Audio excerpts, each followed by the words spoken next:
Imagine this scene. You're a distinguished Roman senator, one of the most respected men in the empire. Your family name goes back generations. Your toga bears the purple stripe of nobility, and you've spent decades serving Rome with honor. Tonight, you've received a golden invitation to dine with the emperor himself, an honor that should fill you with pride. But as you climb the marble steps of the Palatine Hill Palace, your stomach churns with dread. The guards at the entrance don't meet your eyes. They know what you're walking into, and their silence speaks volumes. The scent of expensive incense can't quite mask something else. Fear, thick and suffocating in the air. You enter the Great Hall, where dozens of Rome's elite are already gathered. Senators, their wives, wealthy merchants, military commanders, all standing in uncomfortable silence.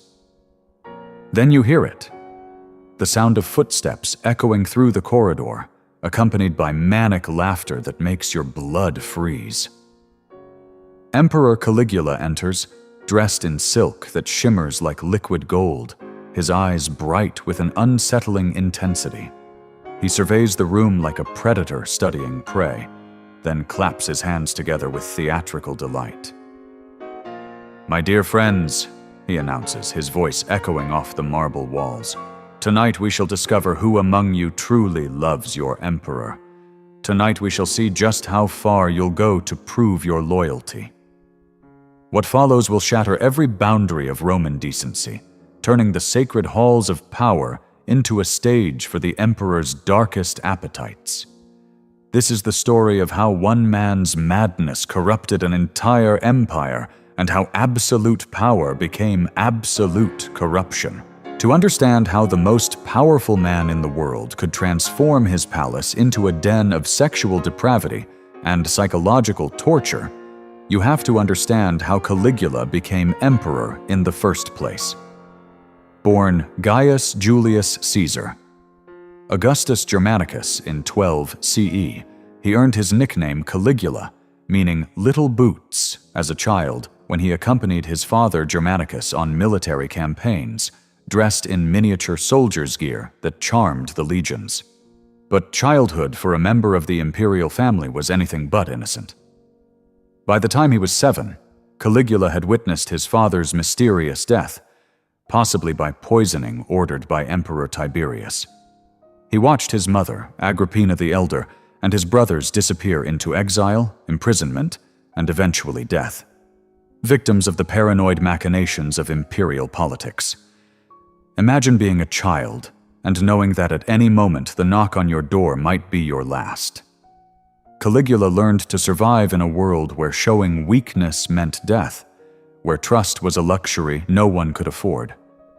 He became a master of deception, presenting himself as harmless while his family was systematically destroyed around him. This early trauma would later manifest in his compulsive need to dominate and humiliate others, particularly those who reminded him of the power structures that had terrorized his youth. When Tiberius finally died in 37 CE, the Roman people welcomed 24-year-old Caligula as emperor with genuine joy. Here was the son of their beloved Germanicus, the boy who had once charmed the armies. Rome had suffered under the paranoid, reclusive Tiberius for decades. They were ready for someone young, someone who promised a return to the glory days. For 7 months, Caligula seemed to be everything they had hoped for. He recalled political exiles, gave generous bonuses to the Praetorian Guard, and held spectacular public games. The people loved him. But then, something changed, something that would transform the imperial palace from a seat of governance into a playground for the emperor's most twisted sexual fantasies. In late 37 CE, Caligula fell seriously ill with what ancient sources describe as a brain fever so severe that it brought the empire to a standstill for days. He hovered between life and death, while Rome held its breath, praying for their young emperor's recovery. Some historians believe this illness caused permanent brain damage, while others argue it simply stripped away the thin veneer of sanity that had been holding his darker impulses in check. When Caligula recovered, those closest to him noticed the change immediately. The young man who had once shown restraint and political wisdom was gone. In his place stood someone who seemed to have lost all connection to reality, all sense of boundaries between the sacred and profane, the acceptable and unthinkable. The transformation wasn't immediately obvious to the public. It began with small things: excessive spending, unusual behavior in private meetings, increasingly erratic decisions. But behind the closed doors of the imperial palace, a much darker change was taking place. Caligula had discovered something during his brush with death: the intoxicating realization that, as emperor, he could do literally anything to anyone, and no one could stop him. The palace staff were the first to witness Caligula's transformation. Servants who had served the imperial family for years suddenly found themselves subjected to the emperor's bizarre whims and sexual demands. Young male slaves were particularly vulnerable. Caligula would summon them to his private chambers and force them to participate in acts that violated every concept of Roman dignity. But it was the female servants who suffered most. Ancient sources, written in the careful language of their time, describe how the emperor would prowl the palace corridors at night, selecting women at random to satisfy his appetites. These weren't consensual encounters. They were acts of pure dominance designed to reinforce Caligula's absolute power over everyone in his domain. The emperor's sexual appetites weren't limited to servants. He began inviting the wives of senators and other high-ranking officials to private audiences, ostensibly to discuss their husbands' careers or family matters. These women, raised in the strict moral codes of Roman aristocracy, found themselves trapped in situations where refusing the emperor's advances meant death, not just for themselves, but for their entire families. The psychological torture was as calculated as the physical abuse.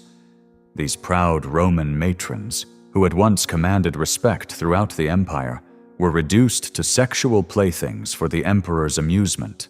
Caligula's transformation of the palace, particularly horrifying, wasn't just the sexual abuse itself.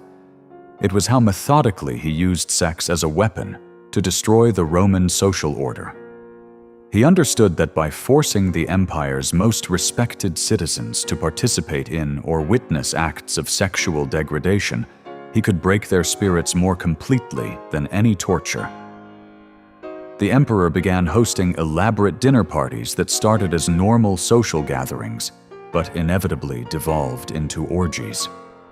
He would invite senators along with their wives and daughters, initially maintaining the pretense of civilized entertainment. But as the evening progressed, the emperor would begin making increasingly inappropriate demands. "Senator Marcus," Caligula might say, "your wife has such beautiful eyes. I wonder what they would look like when she's on her knees before me." The senator would be forced to sit in silence, knowing that any protest would result in his family's execution. Meanwhile, his wife would be compelled to comply with whatever sexual act the emperor demanded, often while her husband and children watched in horror. The psychological damage to these families was often irreparable. Caligula took particular delight in forcing senators to watch as their wives were sexually degraded.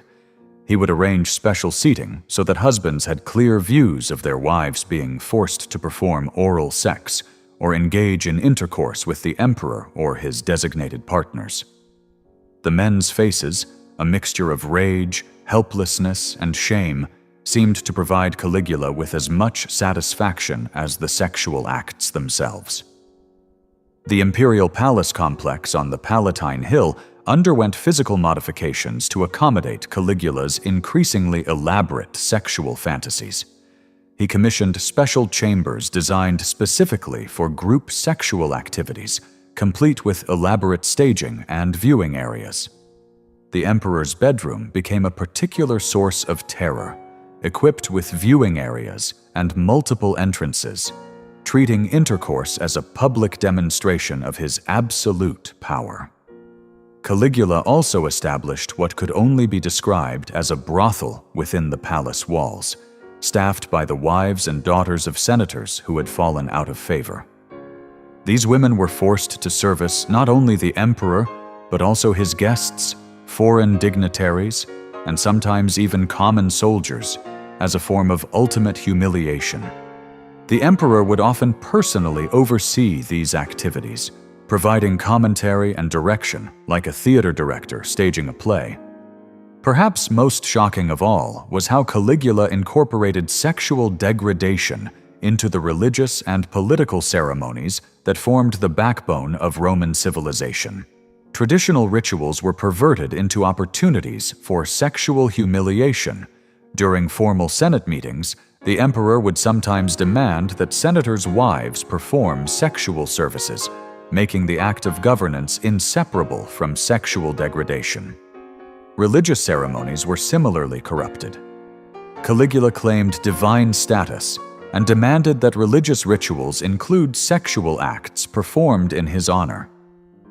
Priestesses who had taken vows of chastity were forced to engage in public intercourse, while traditional religious festivals became excuses for elaborate orgies featuring unwilling participants. The emperor's marriage ceremonies became particularly notorious. He married and divorced multiple times, often within the span of days, using each wedding as an opportunity to sexually humiliate the bride's family, treating the sacred act as a public demonstration of conquest. Caligula's sexual appetites weren't just about personal gratification.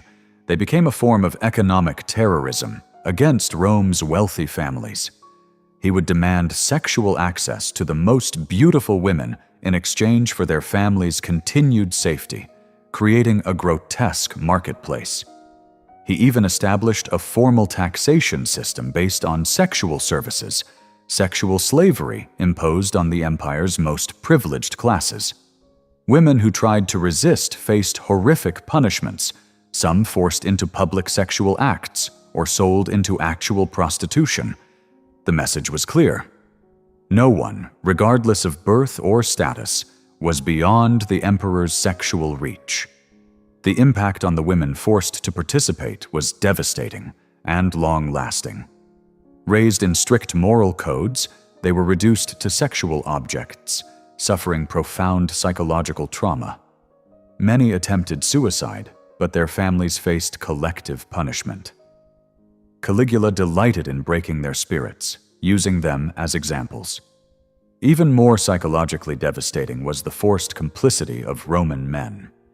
Senators and officials were often required to actively participate in facilitating these encounters, delivering their daughters or helping prepare their wives. This created psychological trauma that went beyond simple witnessing, turning them into accomplices in their own family's destruction. Resistance meant immediate execution. The inclusion of children in palace activities was one of the most disturbing aspects. Minors were forced to witness and, at times, participate in sexual acts, destroying their innocence and creating lifelong psychological trauma. Many grew up unable to form normal relationships or became perpetrators themselves, perpetuating the cycle of abuse. Caligula's sexual terrorism extended throughout the empire through a network of officials who replicated his practices. Sexual abuse became a standard tool of governance, creating a climate of terror that affected millions. By 40 CE, Caligula's excesses were unimaginable. His announcement of making his sexual practices the official religion of the empire was the breaking point. On January 24th, 41 CE, Caligula was assassinated by members of the Praetorian Guard. The new emperor, Claudius, faced the enormous task of dealing with the aftermath. The physical evidence of the emperor's crimes was extensive.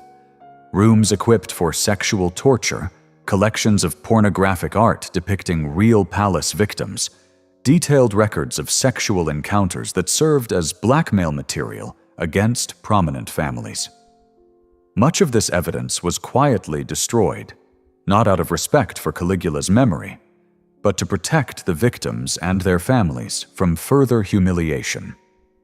Rooms that had been sites of sexual abuse were sealed or completely renovated, as if the new administration was trying to erase the physical memory of what had occurred. This cover-up extended to the historical record as well. While ancient historians clearly documented Caligula's sexual crimes, they often used coded language that obscured the full extent of the abuse. Many victims and their families preferred this discretion, understanding that detailed accounts of their experiences would only perpetuate their humiliation. The most tragic aspect of Caligula's sexual terrorism was how effectively it silenced its victims. The Roman social